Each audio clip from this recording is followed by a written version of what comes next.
Hello friends, time to study YouTube channel में आप सभी का स्वागत है।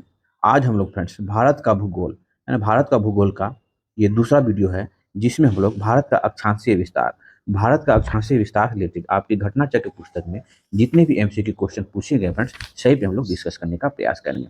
ठीक है फ्रेंड्स, तो क्वेश्चन पे आने से पहले थोड़ा सा भारत का अक्षांशीय एवं देशांतरीय विस्तार के बारे में हम लोग डिस्कशन कर लेते हैं। देखिए फ्रेंड्स, भारत का अक्षांशीय विस्तार, देखिए पृथ्वी गोल है। ठीक है, पृथ्वी को फ्रेंड्स 0 डिग्री अक्षांश रेखा जो है पृथ्वी को दो बराबर भागों में बांटती है। ऊपर वाले पार्ट को फ्रेंड्स उत्तरी गोलार्ध और नीचे वाले पार्ट को दक्षिणी गोलार्ध कहा जाता है। डिग्री इक्वेटर से जो फ्रेंड्स है ना, ये 23.5 डिग्री है ना, 23.5 डिग्री उत्तरी अक्षांश हो गया और ये 23.5 डिग्री दक्षिणी अक्षांश हो गया। इसी को फ्रेंड्स 23.5 डिग्री उत्तरी अक्षांश को ही कर्क रेखा करते हैं और 23.5 डिग्री दक्षिणी अक्षांश को फ्रेंड वो मकर रेखा करते हैं। ठीक है, भारत जो है वो उत्तरी गोलार्ध में है फ्रेंड्स, भारत यहाँ पे अवस्थित है। तभी ना भारत के मध्य से होकर कर्क रेखा गुजरी है, जो कि भारत के 8 राज्यों से होकर गुजरती है। भारत कहाँ पे, तो उत्तरी अक्षांश में है। तो उसके बाद भारत का विस्तार है ना, तो हम लोग पीछे देख चुके हैं भारत का विस्तार। तो फ्रेंड्स यहाँ पे फिर देख लेते हैं। आप यहाँ पे देखिए उत्तरी अक्षांश रेखा, अब इसके उत्तर में जितनी रेखाएं होगी फ्रेंड वो ये क्या है, तो उत्तरी अक्षांश रेखाएं होती है। ठीक है, 0 डिग्री से ऊपर 1 डिग्री 2 डिग्री है ना, इसी तरह यहाँ पे 90 डिग्री तक इसे उत्तरी ध्रुव करते हैं। उसी तरह दक्षिणी गोलार्ध में फ्रेंड यहाँ पे 90 डिग्री है ना, दक्षिणी ध्रुव इसको कहा जाता है। ठीक है, ये दक्षिणी ध्रुव हो गया, ये उत्तरी ध्रुव हो गया। फ्रेंड यहाँ देखिए 0 डिग्री अक्षांश रेखा है ना, इसे भूमध्य रेखा कहते हैं है ना। ये क्या नीचे 0 डिग्री अक्षांश के नीचे का पार्ट क्या हो गया, तो दक्षिणी गोलार्ध हो गया, और 0 डिग्री अक्षांश के ऊपर वो क्या कहते हैं, तो उत्तरी गोलार्ध कहते हैं है ना। तो ये दक्षिणी एक अक्षांश की रेखाएं हो गई, ये उत्तरी अक्षांश की रेखाएं हो गई है फ्रेंड। तो फ्रेंड्स ये हो गया अक्षांश के बारे में। ठीक है, अब हम लोग देशांतर रेखा के बारे में थोड़ा डिस्कस करें। अब पृथ्वी को जो फ्रेंड वो लंबवत भी बांटा गया है। देखिए पृथ्वी को उत्तरी मतलब उत्तरी ध्रुव और दक्षिणी ध्रुव, ये दोनों को मिलाने वाली काल्पनिक रेखा जो है वो देशांतर रेखा कहलाती है। ठीक है, उसके बाद देखिए इसके पूर्व इस भाग को जो है वो क्या कहते हैं, तो पूर्वी देशांतर रेखा, और ये पीछे के भाग को क्या कहते हैं, तो पश्चिमी देशांतर रेखा। ये जो फ्रेंड प्रधान यामोत्तर रेखा भी कहते हैं या ग्रीनिविच कहते हैं, क्योंकि यह जो फ्रेंड 0 डिग्री जो देशांतर रेखा है वो लंदन के ग्रीनिविच शहर से होकर गुजरती है, इसलिए जो फ्रेंड से ग्रीनिविच रेखा कहते हैं है ना। तो ये देखिए 0 डिग्री हो तो 1 डिग्री 2 डिग्री 3 डिग्री पूर्वी देशांतर रेखा, मतलब 0 डिग्री है तो 1 डिग्री 2 डिग्री 3 डिग्री ये पश्चिमी देशांतर रेखा हो गया। ठीक है, तो हम लोग क्वेश्चन पे आते हैं, आगे वहाँ पे और अच्छे से समझेंगे। क्वेश्चन है फ्रेंड्स, भारत विस्तृत है, तो फ्रेंड्स भारत कहाँ विस्तृत है।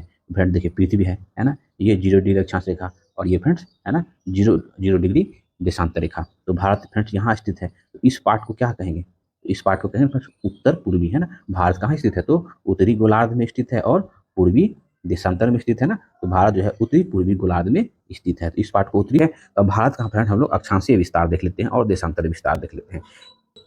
ठीक है, तो देखिए ये भारत का मैप हो गया फ्रेंड्स है ना। भारत का हम लोग विस्तार देख लेते हैं। तो भारत की मुख्य भूमि का विस्तार जो है उत्तरी पूर्वी गोलार्ध में है। इतना तो हम लोग का क्लियर हो गया फ्रेंड्स है ना। भारत का विस्तार जो है वो यहाँ पे है, तो उत्तरी पूर्वी गोलार्ध में भारत स्थित है। ठीक है, तो अक्षांशीय विस्तार जो है फ्रेंड भारत का, ये जो फ्रेंड सबसे नीचे का भाग जो है कन्याकुमारी का भाग, ये जो फ्रेंड वो 8 डिग्री 4 मिनट, ठीक है, उत्तरी अक्षांश से लेकर, मतलब ये देखिए उत्तरी अक्षांश में ना भारत, तो उत्तरी अक्षांश से लेकर के 37 यहाँ जो फ्रेंड जम्मू कश्मीर के पास ये 37 डिग्री 6 मिनट तक है। ये फ्रेंड भारत का अक्षांशीय विस्तार हो गया। ठीक है, अब हम लोग देशांतर विस्तार देख लेते हैं। तो फ्रेंड देशांतर विस्तार ये वाला हो जाता है ना। तो भारत जो फ्रेंड वो तो कहाँ, तो पूर्वी देशांतर में स्थित है। तो पूर्वी देशांतर कितना, तो 68 डिग्री 60 मिनट पूर्वी देशांतर रेखा से 97 है ना, ये रेखा जो ये पॉइंट है वो 97 डिग्री 25 मिनट, ये जो फ्रेंड भारत का अक्षांशीय देशांतर विस्तार हो गया, ये अक्षांशीय विस्तार हो गया।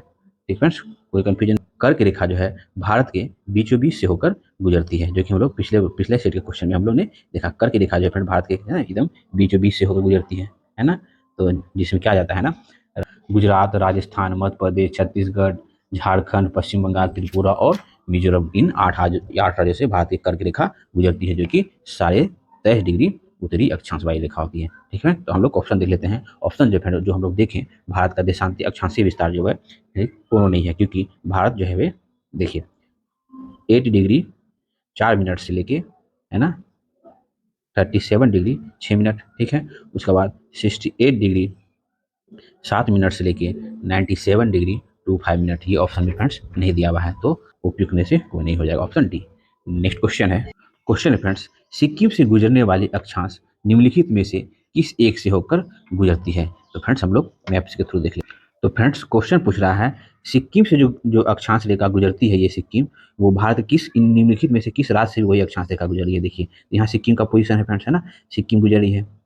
ठीक है, तो सिक्किम से जो फ्रेंड जो अक्षांश रेखा गुजर रही है, इनमें से राजस्थान से जो फ्रेंड वही अक्षांश रेखा गुजर रही है। तो फ्रेंड सिक्किम से गुजरने वाली अक्षांश रेखा जो वो राजस्थान से होकर भी गुजरती है। ठीक है, तो ये पूछा है तो ऑप्शन ये हो जाएगा फ्रेंड्स राजस्थान।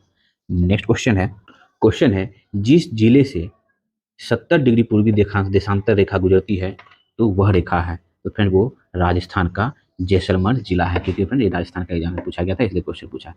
ठीक है, तो फ्रेंड्स हम लोग यामोत्तर रेखा भी देख लेते हैं, जो कि हम लोग बोले थे ना कि भारत का यामोत्तर रेखा जो है उत्तर, यहाँ उत्तर प्रदेश है फ्रेंड, और ये इलाहाबाद के नैनी से होकर गुजरता है। तो ये पूरा गुजरा, तो फ्रेंड भारत के कितने स्टेट से होकर गुजरा, तो फ्रेंड ये उत्तर प्रदेश से होकर गुजरा, फिर मध्य प्रदेश से होकर गुजरता है, फिर छत्तीसगढ़ से होकर गुजरता है, फिर उड़ीसा से होकर गुजरता है, और आंध्र प्रदेश से होकर गुजरता है। तो टोटल जो फ्रेंड वो भारत का मानक यामोत्तर रेखा जो है वो 5 राज्यों से होकर गुजरता है, जो कि 82.5 डिग्री है ना पूर्वी देशांतर रेखा है। ठीक है, तो फ्रेंड इसी के आधार पर ना भारत में मतलब समय का निर्धारण होता है, और 82.5 डिग्री पूर्वी देशांतर रेखा जो भारत का यामोत्तर रेखा है, मतलब मानक समय रेखा है। ठीक है, तो आज हम लोग का भारत का भूगोल का ये दूसरा वीडियो था, जिसमें हम लोग भारत अक्षांश रेखा और देशांतर रेखा इन दोनों पे हम लोग ने डिस्कस करने का प्रयास किया। अगर मेरा प्रयास आपको अच्छा लगा फ्रेंड, तो प्लीज़ चैनल को लाइक करें, सब्सक्राइब करें और फ्रेंड लोग के साथ शेयर जरूर करें। मिलते हैं फिर नेक्स्ट वीडियो में।